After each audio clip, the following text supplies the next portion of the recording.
Episode की starting वहीं से होती है जहां से हमने लास्ट एपिसोड छोड़ा था। सेक्के आस्था को बोल रहा होता है कि ओ तुम छुट्टी वाले दिन लड़कियों के साथ शॉपिंग कर रहे हो, पर क्या तुमको कोई छोटा मोटा टास्क ढूंढ कर नहीं करना चाहिए ताकि तुमको कुछ पॉइंट्स मिल सके। ब्लैक बुल के पास वैसे भी स्टार्स नेगेटिव में है। आस्था को स्टार से याद आता है कि उनको अपने फर्स्ट मिशन पर विज़र्ड किंग ने उनको एक स्टार दिया।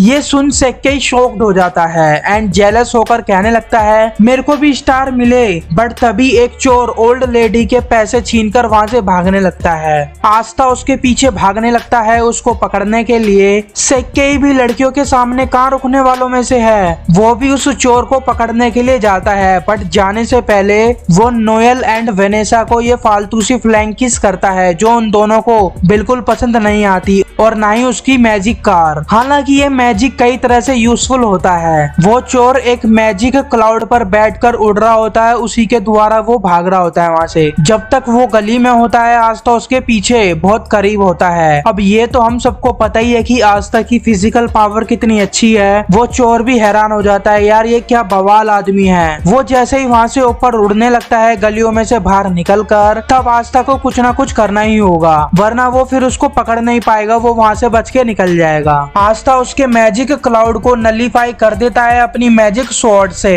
और उसको पकड़ने ही वाला होता है कि वो वहाँ से भागने लगता है। फिर वहाँ सेक्के ही आता है और अपनी मैजिक वाली गाड़ी से उसको टक्कर मार देता है। वो चोर पकड़ा तो गया, बट जाते जाते वो सेक्के को पॉइजन वाला चाकू मार देता है। सेक्के को लगता है कि वो मरने वाला है। वो मैजिक नाइट एंड इस जादुई दुनिया में ऊंच स्थान पर आने की कोशिश कर रहा था। वो आस्था से ये कहकर अनकॉन्शियस हो जाता है कि तुम मेरे को हराकर एक मैजिक नाइट बन गए, तुम टॉप रैंक हासिल करना अपने लिए भी और मेरी तरफ से भी। फिर सेक्के को पता चलता है कि वो अभी तक मरा क्यों नहीं। आस्था उसको हाथ मारकर उठाता है और बोलता है इतनी इम्पोर्टेंट चीज मेरे पर मत सौंपो, जिंदा रहकर खुद इसको पूरा करो। वनेसा बताती है कि वो सिर्फ टेम्पोररी पॉइजन था, उससे लोग मरते नहीं, सिर्फ थोड़ी देर के लिए अनकॉन्शियस हो जाते हैं। वो उसको शीक ऑइंटमेंट लगा देती है जो उसने पिछले एपिसोड में खरीदा था। सेक्के उस चोर को अरेस्ट करके ले जाता है। वेनेसा मन में ही सोचती है कि आस्था सेक्के की कंपेयर में काफी छोटा लगता है, बट अंदर से अपना बॉय आस्था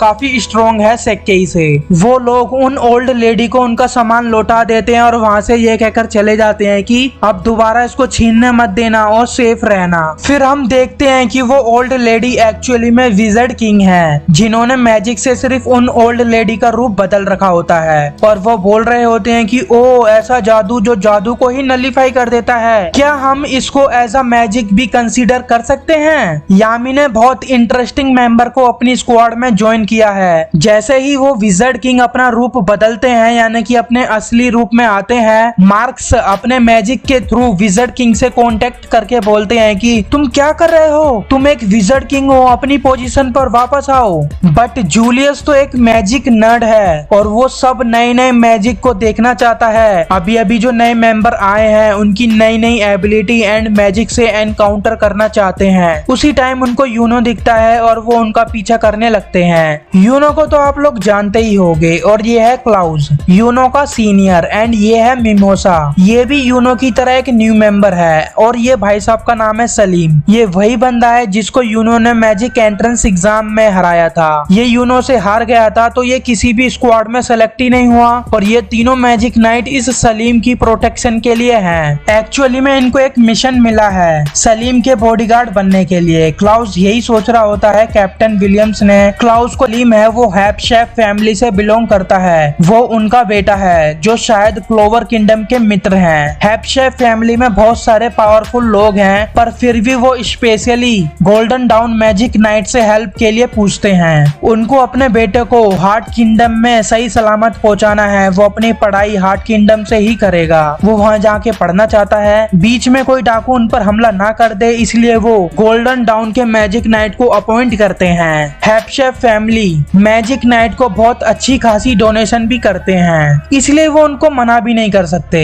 क्लाउस के मन में बस यही चल रहा होता है कुछ तो गड़बड़ है। मिमोसा बहुत एक्साइटेड होती है इस मिशन के लिए। क्लाउस मिमोसा एंड यूनो को अलर्ट रहने को बोलता है। सलीम यूनो को अपने पास बुलाकर बोलता है कि उसने इस मिशन के लिए यूनो को स्पेशली चुना है ताकि वो यूनो को सॉरी बोल पाए। वो कहते हैं तुम्हारा मैजिक नाइट बनने का सपना एक दिन जरूर पूरा होगा। यूनो पूछता है तुमको कैसे पता मेरे को एक विज़र्ड किंग बनना है? तो वो बोलता है तुम्हारे लिए सभी कैप्टन्स ने अपना हाथ उठाया था, तुम कोई भी स्क्वाड में जा सकते थे बट तुम गोल्डन डाउन में ही गए, तो मेरे को अंदाजा लग गया कि तुम्हारे पास कोई बड़ा एम्बिशन होगा। अब तुम जितना भी कुछ अचीव करोगे उतना ही तुम्हारा नाम फैलेगा। लाइक यूनो जिसके पास 4 क्लिफ क्लोवर ग्रिमोयर है, तुम पक्का एक जादुई महाराजा बन जाना ताकि मैं अपने बच्चों को एक दिन कहानी सुना सकूं कि मैं विज़र्ड किंग से हारा था मैच में। अभी हार्ट किंगडम में पहुंचने के लिए थोड़ा सा टाइम होता है, इसलिए वो यूनो से उसके बारे में पूछता है। यूनो बताता है कि वो एक छोटे से विलेज से है जिसका नाम है हाज।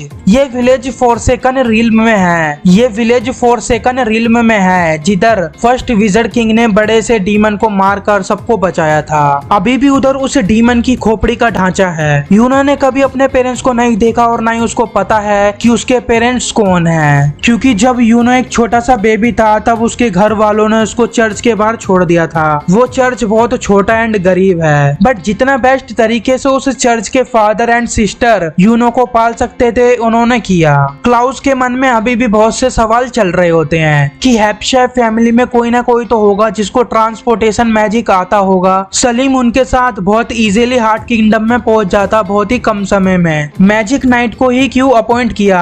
अगर डाकुओं का ही खतरा है तो क्या और ज्यादा बॉडीगार्ड्स नहीं होने चाहिए थे? हम 3 को ही क्यों अपॉइंट किया? तभी उधर काले बादल आते हैं। यूनो चेक करने जाता है कि कोई गड़बड़ तो नहीं। तभी ऊपर से कोई फायर मैजिक से हमला करता है यूनो पर। क्लाउस मिमोसा को अलर्ट रहने को बोलता है और यूनो को बोलता है कि शिप को प्रोटेक्ट करना। फिर कई सारे लोग अपीयर होते हैं जिनके गले में ये भूत वाला लॉकेट होता है। एक जना यूनो पर फायर मैजिक से अटैक करता है और यूनो उससे बच रहा होता है। अचानक से एक गुंडा यूनो के पीछे से उस पर अटैक कर देता है, जिस वजह से यूनो का बैलेंस बिगड़ता है और वो नीचे गिरने लगता है। उसके बाद यूनो अपनी ग्रिमोयर निकालता है एंड वो अपने एक ही अटैक से सबको घायल कर देता है। काले बादल वहाँ से गायब हो जाते हैं। सलीम बोलता है कि तुमने मेरे को बचा लिया एंड वो यूनो के हाज विलेज में जाने को बोलता है। मैं देखना चाहता हूँ तुम किस जगह पले बड़े हो जो तुम आज इतने ताकतवर हो। क्लाउस मना करता है, सर हमको सीधा हार्ट किंगडम जाना चाहिए, वो विलेज अपने रास्ते में नहीं पड़ता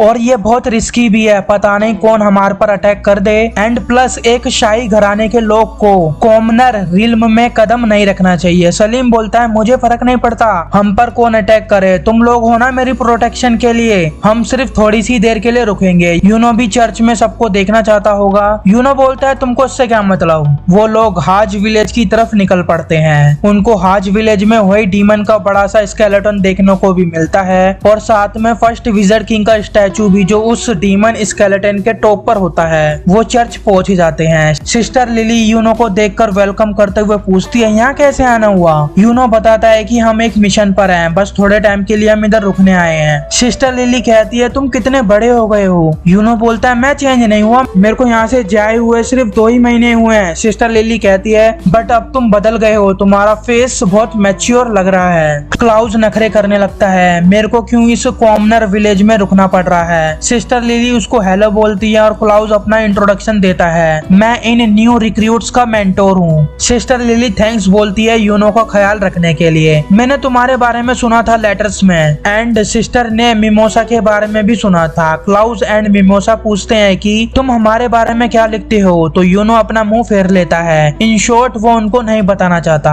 फिर सलीम सिस्टर लिली को अपना बड़ा सा इंट्रोडक्शन देता है और बहुत ज्यादा करीब आके बोलता है it's my pleasure to meet you. तो sister Lily holy water magic से उसको पंच मारती है इतने करीब आने के लिए एंड बाद में उससे सॉरी भी बोलती है। फादर एंड बाकी बच्चे लोग यूनो के पास दौड़ते हुए आते हैं, यूनो हमने तुमको मिस किया, वाओ गोल्डन डॉन का रॉब, you are the real hero. Sister बोलती है आस्था किधर है, क्या तुम्हारी आस्था से बात होती है? यूनो बोलता है नहीं। फादर पूछते हैं क्या तुम इधर पूरी एक रात के लिए रुकोगे? तो क्लाउस बोलता है नहीं, हम एक जरूरी मिशन पर हैं, हमको जल्दी यहाँ से निकलना होगा। सलीम बोलता है कि हम इतनी भी जल्दी में नहीं हैं, हम कम से कम 1 घंटा तो रुक ही सकते हैं। तो फादर उन सभी को हाज विलेज के स्पेशल पोटैटोज खाने के लिए पूछते हैं। सलीम को ये चर्च काफी अच्छा लगता है। मिमोसा बोलते हैं मैंने अपनी पूरी लाइफ में इतना छोटा चर्च नहीं देखा कभी। तो वहीं क्लाउस बोलता है मैं कहाँ फंस गया इधर। आपका फेवरेट कैरेक्टर कौन है ब्लैक क्लोवर में कमेंट में प्लीज बताना।